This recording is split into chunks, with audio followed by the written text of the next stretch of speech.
پارہ نمبر 3 آیت نمبر 280۔ اعوذ باللہ من الشیطان الرجیم، بسم اللہ الرحمن الرحیم۔ واتقوا یوما ترجعون فیہ الی اللہ ثم توفی کل نفس ما کسبت وہم لا یظلمون۔ یا ایہا الذین آمنوا اذا تداینتم بدین الی اجل مسمی فاکتبوہ۔ واتقوا یوما، ڈرو تم ایسے دن سے، ترجعون فیہ الی اللہ، کہ تم لوٹائے جاؤ گے اس دن میں اللہ کی طرف، ثم توفی، پھر تمہیں دیا جائے گا، کل نفس، ہر نفس کو بدلہ، ما کسبت، اس چیز کا جو اس نے کمایا، وہم لا یظلمون، اس حال میں کہ وہاں کوئی ظلم نہیں کیا جائے گا۔ یا ایھا الذین آمنوا، اے ایمان والو، اذا تداینتم بدین، جب تم قرض کا معاملہ کرو، الی اجل مسمی، ایک مقررہ وقت تک، فاکتبوہ، پس تم اس کو لکھ لیا کرو۔ واتقوا یوما ترجعون، اس آیت مبارکہ سے پہلے اب حضرات کے علم میں ہے کہ اللہ رب العزت نے مسلسل 2 رکوع سے زائد آیات مبارکہ میں صدقہ کی فضیلت، مال کو خرچ کرنا اور خرچ کر کے جتلانے والے کے اوپر جو وبال آتا اس کے متعلق ذکر کیا۔ پھر چند آیات کے اندر ربا کے احکامات ذکر کیے، سود کی حرمت کے بارے میں بیان کیا اور بتایا کہ سود معاشرے کا ایک ناسور ہے جو غریب کو بالکل پیس کے رکھ دیتا ہے۔ امیر لینے والا سمجھتا ہے کہ میں اس سے بڑھ رہا ہوں، لیکن رب تعالیٰ فرماتے ہیں یمحق اللہ الربا، میرا اللہ سود کو ختم کر دے گا، اور صدقات جو ہیں وہ بڑھتے رہتے ہیں۔ اس کی تفصیل ہو چکی۔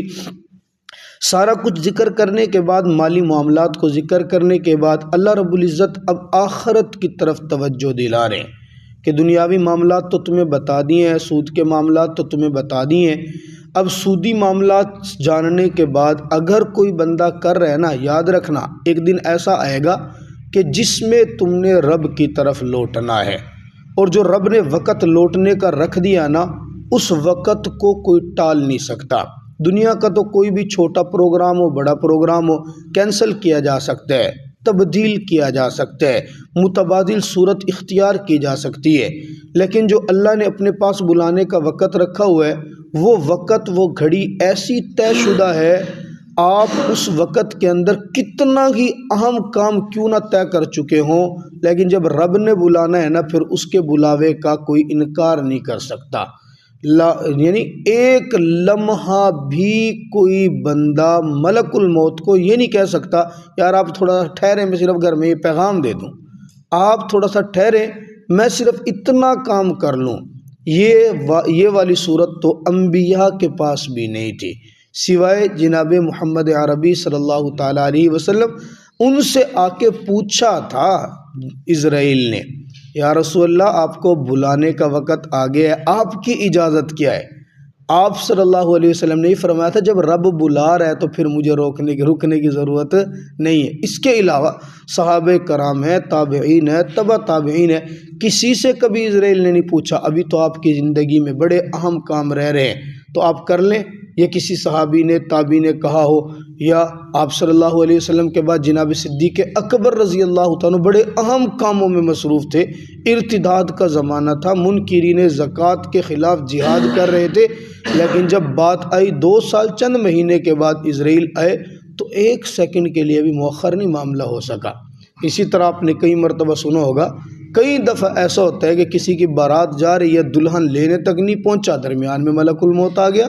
کسی کا بیٹا شادی پہ جا رہا ہے، باپ کی درمیان میں وفات ہو جاتی ہے۔ اللہ یہ فرماتے ہیں نا، جب وقت آ گیا تو تم نے اس میں لوٹنا ہی لوٹنے۔ جب لوٹنے کے معاملے میں اللہ کے ایسے پکے قانون ہیں، میرا رب نہیں دیکھتا کہ اب اس نے آگے کیا کرنا ہے، جو وقت ہے اس پہ بلانا ہے۔ تو آپ ذرا سوچیں کہ وہاں جب وہ اپنے پاس بلا لے گا تو جو ہمارے دنیا کے کرتوت ہو گئے کیا ہم اس سے مکر سکیں گے؟ اللہ تو اٹھا کے پوری کتاب کھول کے رکھ دے گا نا. ثم توفی کل نفس ما کسبت، بتانا ذرا فلاں موقع پہ تو نے یہ کیا تھا، ذرا چھپ کے کر لیا تھا، دنیا میں تو دا لگا لیا تھا، کسی کو پتہ نہیں چل سکا، اب میرے سامنے دا لگانا. تو نے ذرا چھپ کے یہ کام کیا، تیری عمر 60 سال تھی، 70 سال تھی، 40 سال تھی، 50 سال، تیرا یہ راز دنیا میں نہیں کھل سکا. پکی بات ہے، تو نے بڑی حکمت عملی اختیار کی تھی، لیکن یہاں میرے سامنے ذرا مکر کے دکھانا.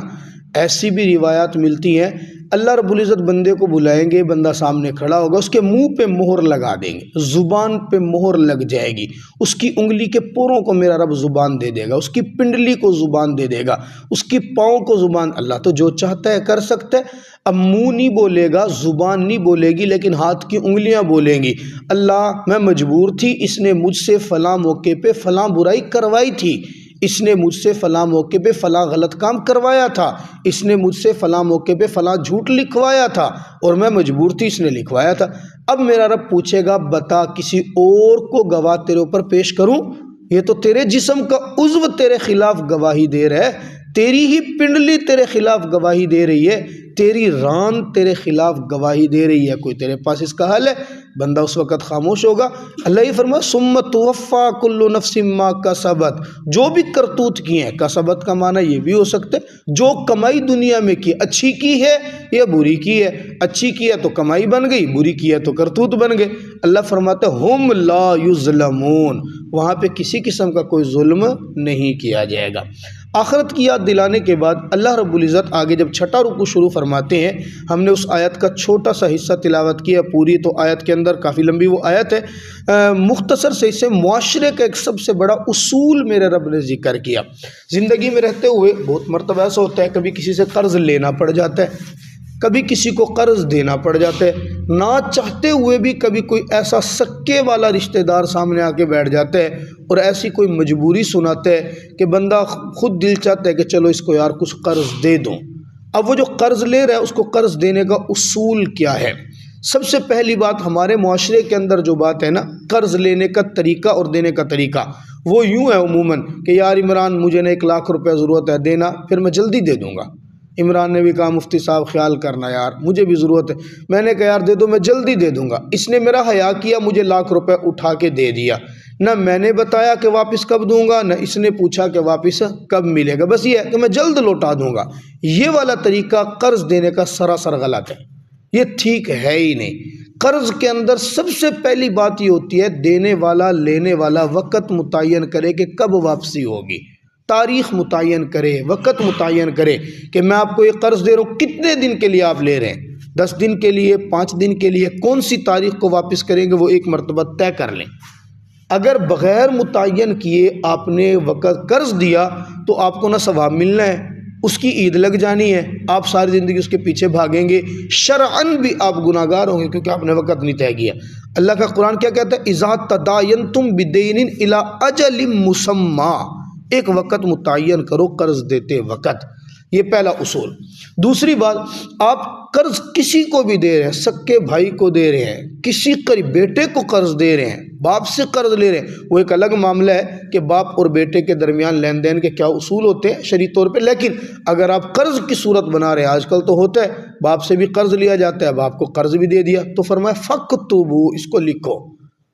اب بعض لوگ کیا کہتے ہیں، دوست کو پیسے دیے، اس کو کہا نا یار ذرا لکھوا لو، اسٹام نہیں کرواتے عرض نویس سے، کوئی بات نہیں، اپنے ہاتھ سے ایک تحریر لکھ لو.